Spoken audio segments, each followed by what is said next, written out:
Hello and welcome to our third installment of the Unisense webinar series. Our first two were, I guess, I want to say a success. They went over very well. Got a lot of great feedback. One of the things that we took away from the second one is, the whole concept of this webinar series is to talk about retail. And what we've started doing is narrowing down in one area of retail, which is basically clothing. After sitting and talking about it, we realize retail encompasses a lot more than just clothing. It encompasses groceries, it encompasses travel, real estate, automotive purchases, and even home delivery, the DoorDash and the Uber Eats. So Bharat, if it's okay with you today, what I'd love to do is I want to get away from clothing and start going down other channels of retail. And I thought something that really resonates today with everybody is this concept of groceries, and also this delivery of food to the house.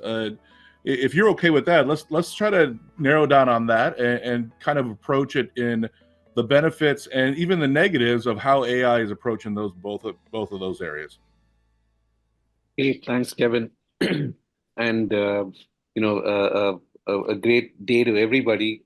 Actually, this is one of my favorite topics, especially being a bit of a foodie myself. I think this is one of the most dynamic spaces in retail. There's just so much variability. People think of food being very stable, that you always eat the same thing every day, you order the same sort of groceries every day. It's anything but that. The amount of change in this space is enormous.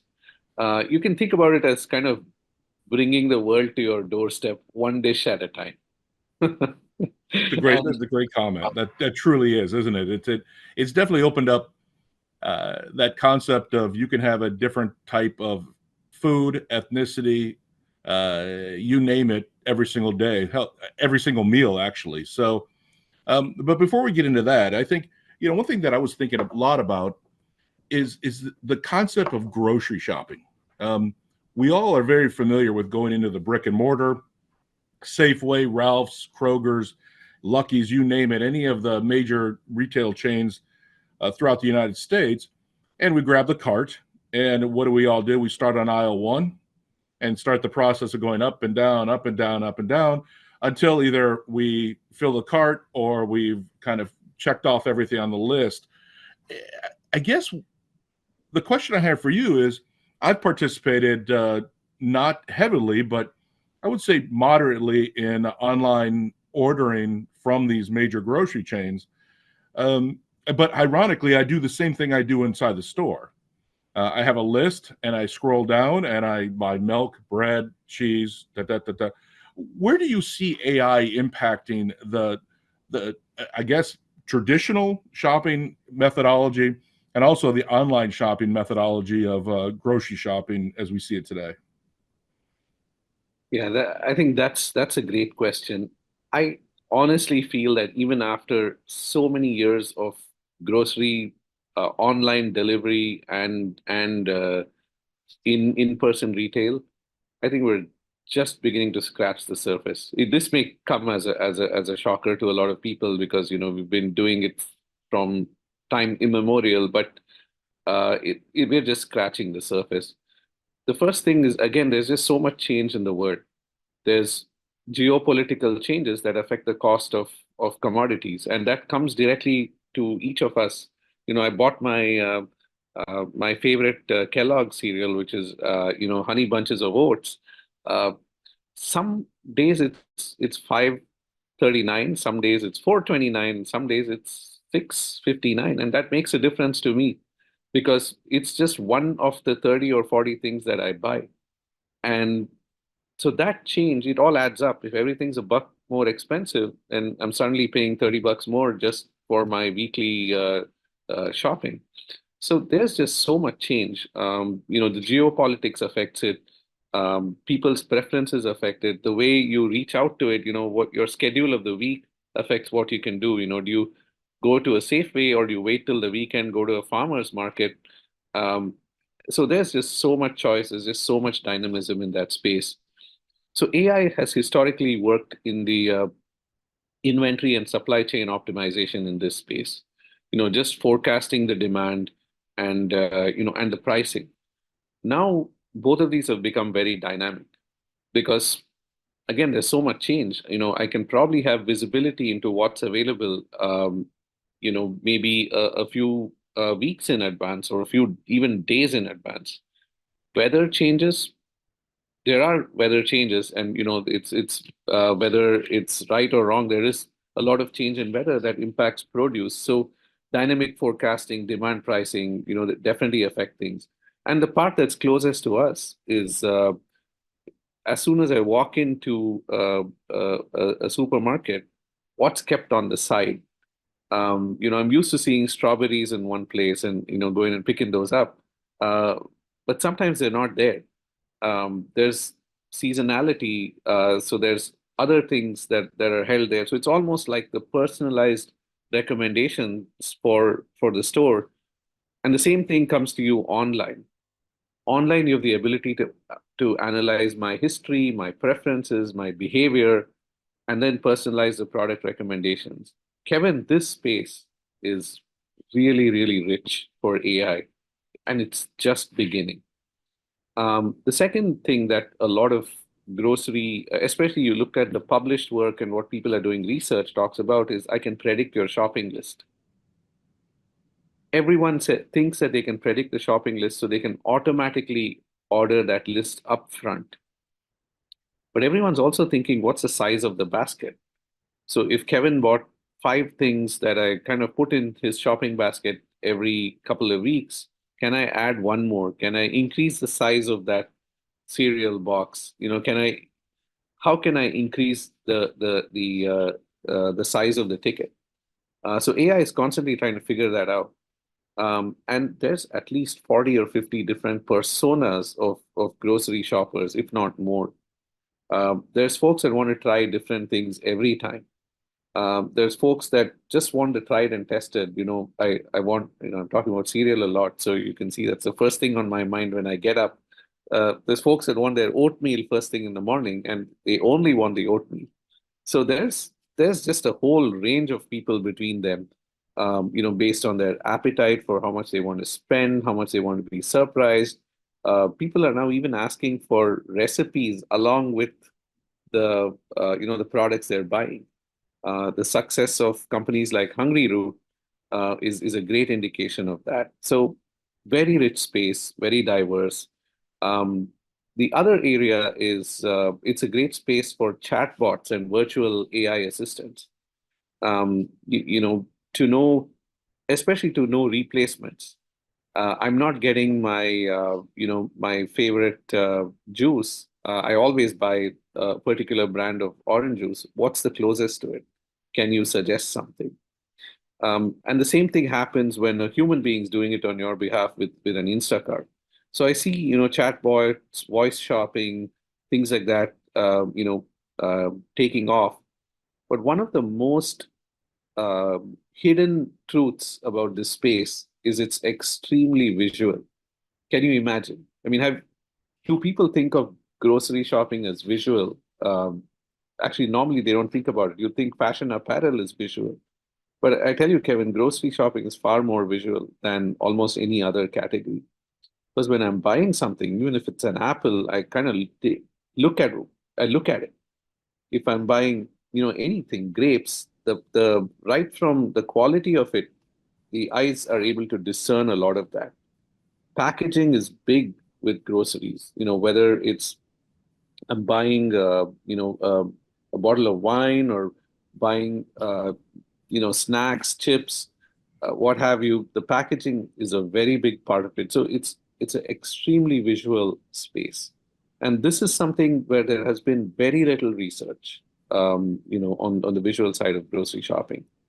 And finally, there is a lot of potential fraud in online grocery shopping, because it's a lot of purchase and bought many times. So there is AI that's going into that, and the good old bastion of marketing and customer insights. Lots of money being spent there, lots of scope for AI. We're just scratching the surface. So, bro, you brought up something, and I'm going to take it back about 6 steps. Everything was, I mean, super informative. But where does AI come into with brand loyalty? You talked about, right when you said cereal, you talked about one type. You didn't say an oat cereal or a corn cereal. You actually mentioned the name, and so a lot of times when we go into grocery stores, we walk up to the cereal aisle, and if that type of cereal is gone, most likely you won't buy another cereal. It's just you walk away. How does AI bring in that element, and does it? I don't want to change brand loyalty, but enhance brand loyalty, and also expand out from that one type of cereal that you buy. I guess I don't want to get into the technical side of it, but how does AI alter? I don't want to use the word alter either. Help consumers find other products that are similar and to expand that, I guess, that palette. Yeah, I think you really hit the nail on the head, right? Because it's a multimodal shopping experience. So I'm seeing ads on my phone. I'm seeing ads on billboards. I'm seeing ads on TV, and the branding's happening, there as well as other places. And then I go into the store. So it's almost like, I mean, I picked a brand, so let's just stay with that. So Kellogg's, right? Kellogg's reaching out to me in 100 different ways, and I'm going into a supermarket to potentially buy this product. The way even the cereal boxes are stacked in the supermarket is the supermarket essentially trying to cross-sell and upsell you and have you potentially look at different brands. There's a group of folks that are loyal to the brand that aren't going to switch. And for them, there's a lot of potential targeted promotions and offers. So the moment you realize that the brand loyalty is coming in 2 ways. One is, am I loyal to the product I'm buying? And the second is, do I have loyalty to the store I'm buying from? Both those are like crucial problems. So the retailer and the e-tailer try to target promotions and offers to folks who they feel will come back.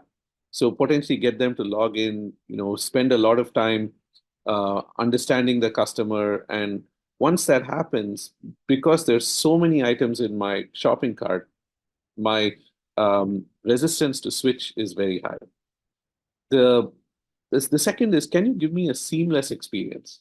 So can you give me a seamless experience like a virtual assistant or a chat bot that can significantly boost my brand loyalty? Again, this is easier for the service provider like an Instacart to do, or easier for the actual store to do. A little harder for the product brand. But they would love to solve that problem. I think it's really fascinating. So the platforms have gotten very interactive in how they engage the customer, and I think that's going to continue to happen. The other part that's they're only now beginning to invest in is what we call feedback and listening tools. So can you analyze customer feedback and listen to across many different channels? It's multimodal, and tap into those so that you get indirect feedback on how the brand's doing. And this final thing is supply and demand, right? If I go to the shop and find that there's a lot more boxes of the cereal that I'm interested in, there is a branding that's happening there. So there's an inventory management associated with it. While you want your stuff to sell, to just go off the shelf, but you also want to keep enough there to continue to brand with the customer. It's fascinating, Kevin. So So one thing we agreed on early on, but I continue to break our agreement, is we weren't going to talk about Unisense. We wanted this to be more of a general discussion of AI and how it's impacting these. But I know that Unisense, we do a lot of things in the grocery area. So a couple of those points you talked about, really, what is now? Let's get more to the technology aspect of it that Unisense, or an organization like ours, can provide to an online grocery store or outlet, and what's the outcome? So great, we can help the consumer, we can help streamline, we can most likely increase the cart, but really, what are some other benefits that an AI solution can provide to an online grocery store? It may be large like Safeway, or it could be a ma and pa local one that has a hybrid DoorDash type of system put in place. Yeah, actually, this is it's a great question, and Unisense has actually been doing a tremendous amount of work, in which is directly applicable in this space. I think the first is understanding the behavior of the customer. So if I'm picking up a product once and I don't pick it up again, it means something. It means I'm trying to try something out. If I'm picking up the same product every time, it doesn't mean that product is a slam dunk. It means I have a very strong affinity to that product. And Unisense understands the difference between those two. The affinity could be, for the taste, or it could be for the brand itself. There's so many different reasons why there's an affinity. So understanding the reason behind that purchase is something that Unisense has really invested in. It also kind of understands the market trends. What's there is a fitness trend, there is a health trend, there is a different kinds of diets that are beginning to attract attention.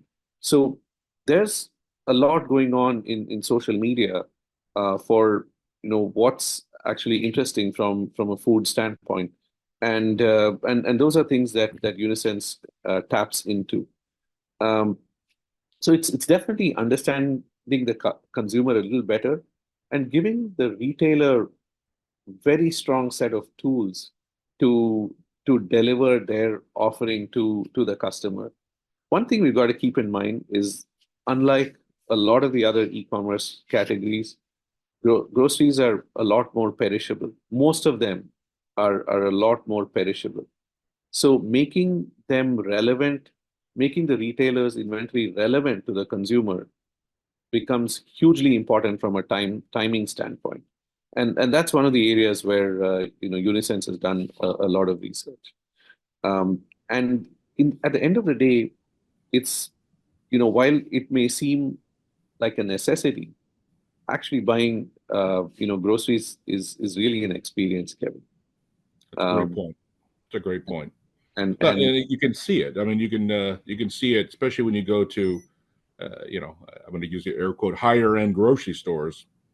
How they stack the vegetables, the fruit, the shelving, the music they play, the lighting.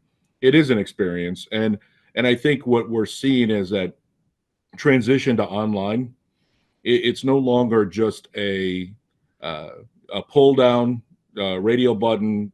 I'm going to pick bread, white, loaf, sliced. It's no longer that. It's actually trying to get that same experience you have inside the traditional brick and mortar online. And I think that's where bringing AI into it is huge. And I think it's a huge opportunity. Yeah, and like I said, the one thing I wanted to kind of add to that, to the experience part, is what they call content-driven discovery.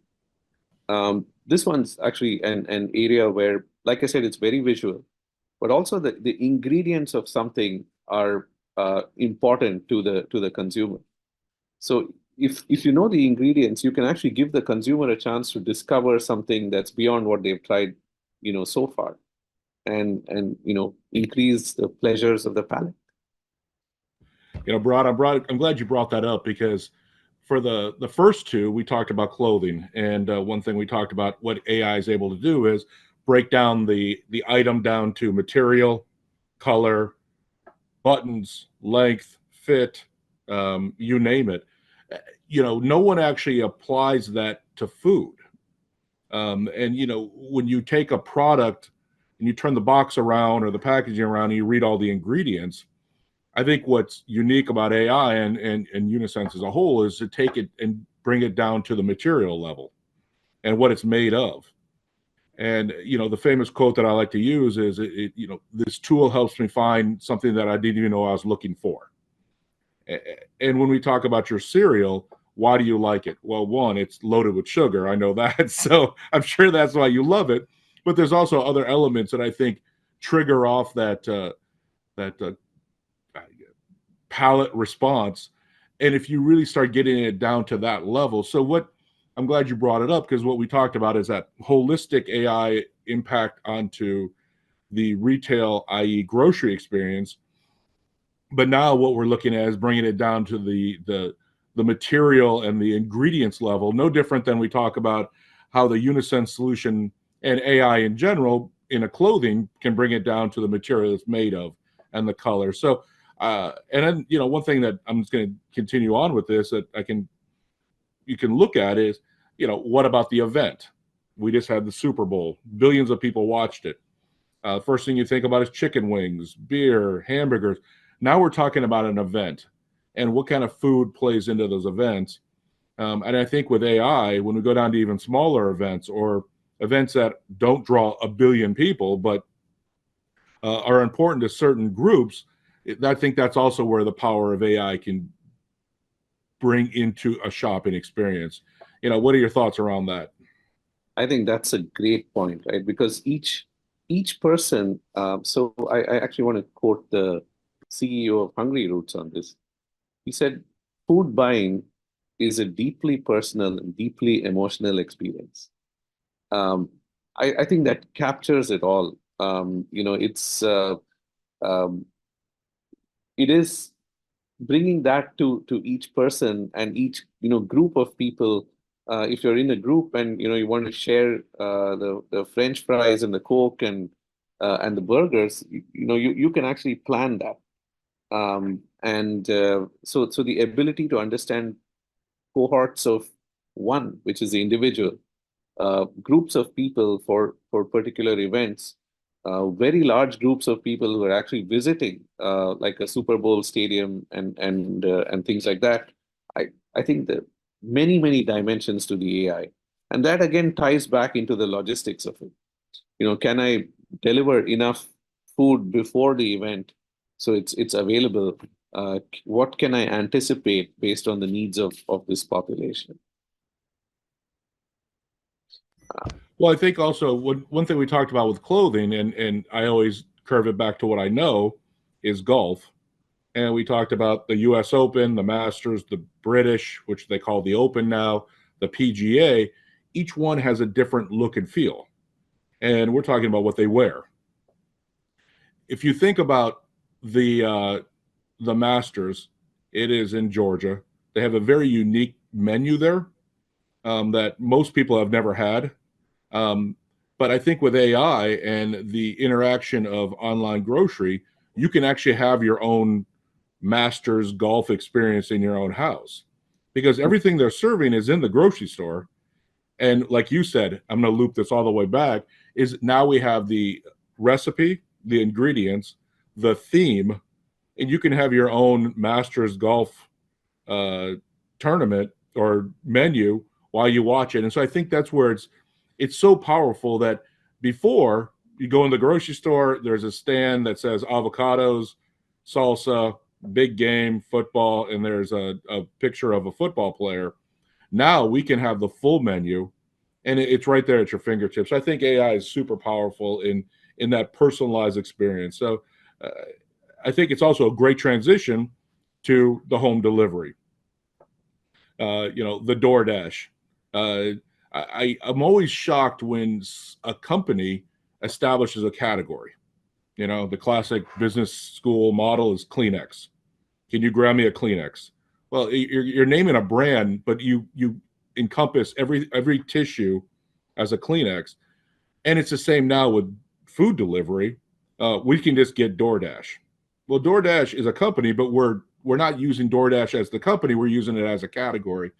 Um, what I believe and what you brought up earlier, so I'm gonna take it from you, is that the idea of these delivery now has brought the ability to bring any type of food to your door immediately, and it's no longer that we have to decide, get in a car, go, and also we all don't have to decide on the same dish or the same type of food. Where do you see AI playing into the kind of evolution and the involvement or the growth of the online food delivery to the door industry? Yeah, I think let's actually talk about what they've done well so far. They've solved some really hard problems, Kevin. I think the first one is just optimizing delivery itself. The way they've brought together, whether it's individuals or, companies, that's, I think, something incredible. Demand forecasting. It's very rare that I see a restaurant open that can't deliver the food that I want. I mean, how have they solved that problem? They've definitely made a lot of strides into that. The other really good one, I think they've taken a leaf out of Amazon's original play is customer support and automation. Because nowadays I don't have to contest that my Hakka noodles didn't get delivered. I can just say it didn't get delivered, and it's built into their cost of marketing.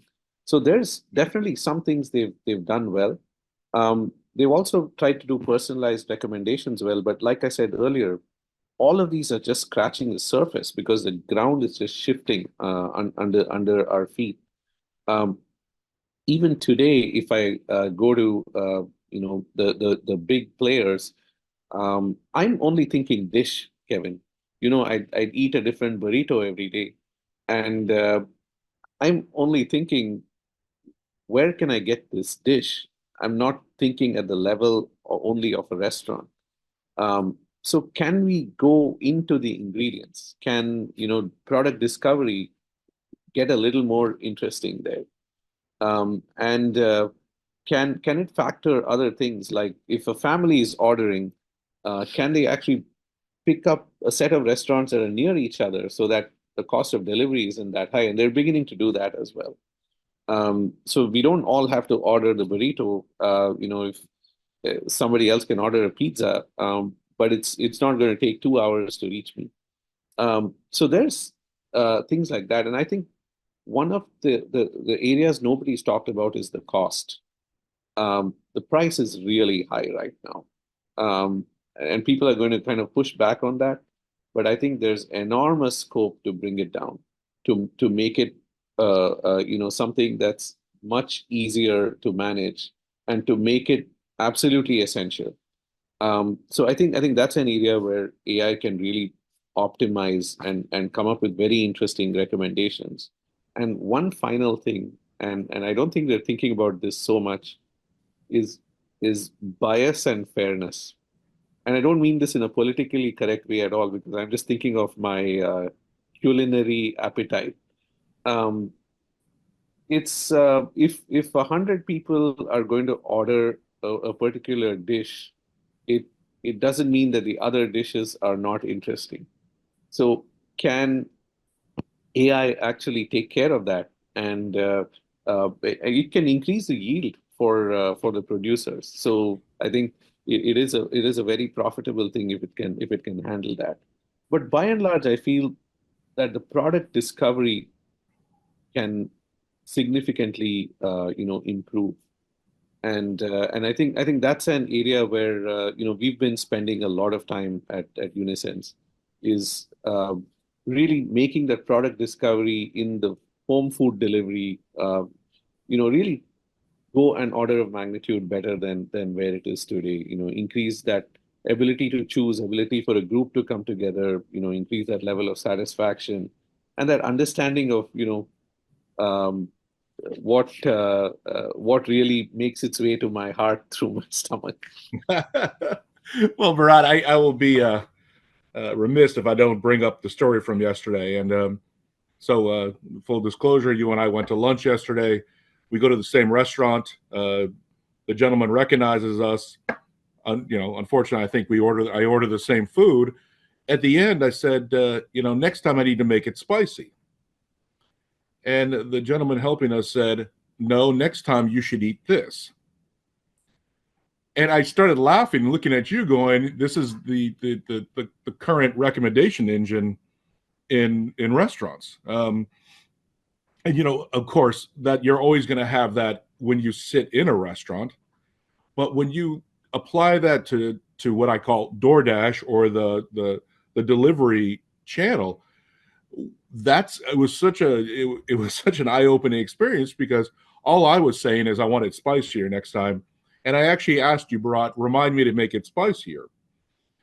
The gentleman looked at me and said, no, you should order something else. And that, I would never think of ordering the other item. But I think that's also where AI and Unisense as a whole comes into it, because that idea of I always order the same item, the site, which is the waiter, recognizes me, and all I want to do is make a note to make it spicier.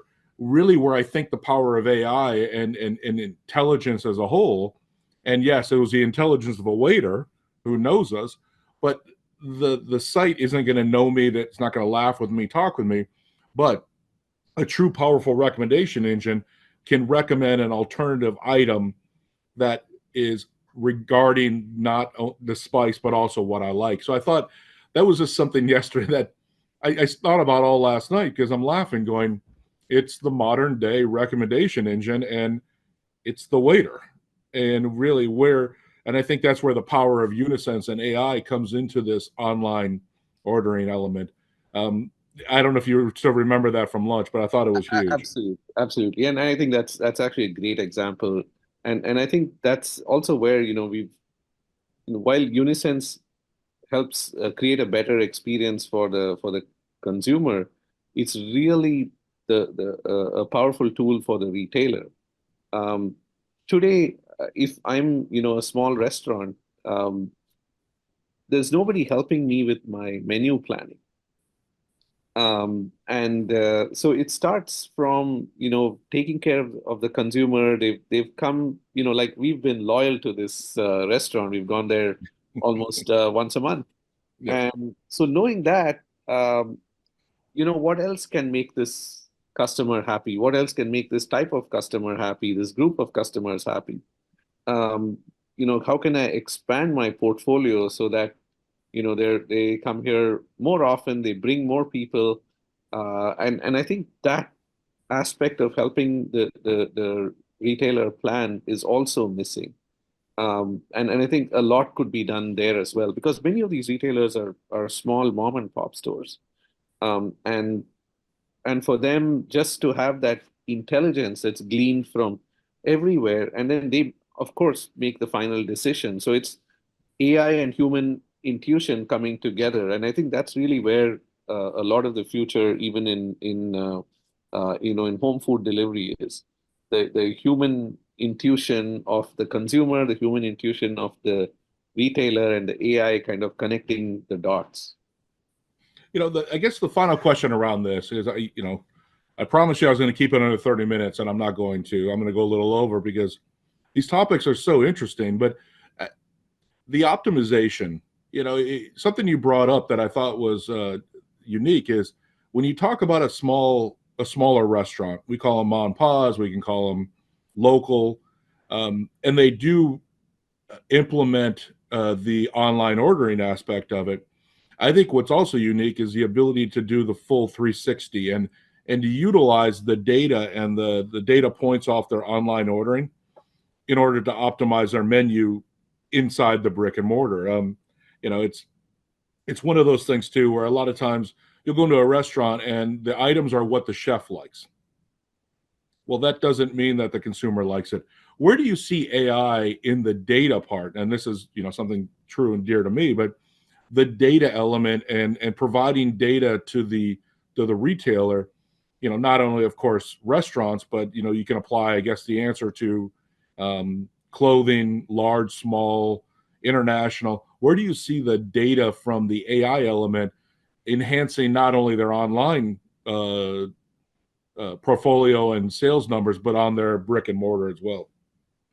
Yeah, I think it's big time, Kevin, and I think it's underutilized. So everybody knows the value of data, but they're not able to harness the power of it completely.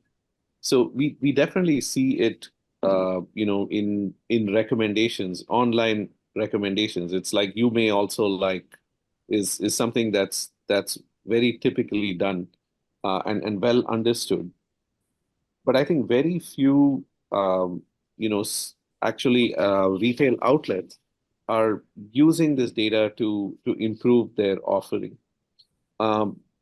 We haven't yet shown them that there is a big revenue advantage in investing in this, and there is because we've seen it all over the place, and I think that's an area where there's just revenue for money for the taking, and it's a win-win situation. So exactly like you said, right? There is a lot of data. The data is distributed. There's some data with the service provider, with the door dashes and with the intermediary aggregator, if you will. There's some data with the retailer themselves. There's a lot of data floating around on the internet. And who's putting it all together and creating something that is consumable by the business, by the small business or the business. I think that's a very interesting play. We have a little bit of experience in that area because that's essentially what we do, because we go deep down into the product and we extract that information, then work with our retailers to help them with that analysis. And that's been incredibly powerful. One of the retailers we work with, who they're in the fashion industry, but they retail apparel at several $1,000s an item. They were able to actually increase their incoming footfalls because of some of this data. And you increase footfalls by 5%, your revenue has gone up by 5%, and that power is all in the data, Kevin. That's a great point. That's huge. Well, Bharat, thank you. This is huge. And, I'm going to stop it here because I almost went down a path, but I'm going to give it away. What I think is also really interested in is this power of AI and recommendation engines in the travel space. If you think about, you're smiling because that I'm excited about this, but the idea of bringing AI and the power of AI to Airbnb and to that experience and to hotels, flights, rental cars, you name it. And now you can see we're bridging this concept, and we keep using this general term of retail, but travel's retail as well.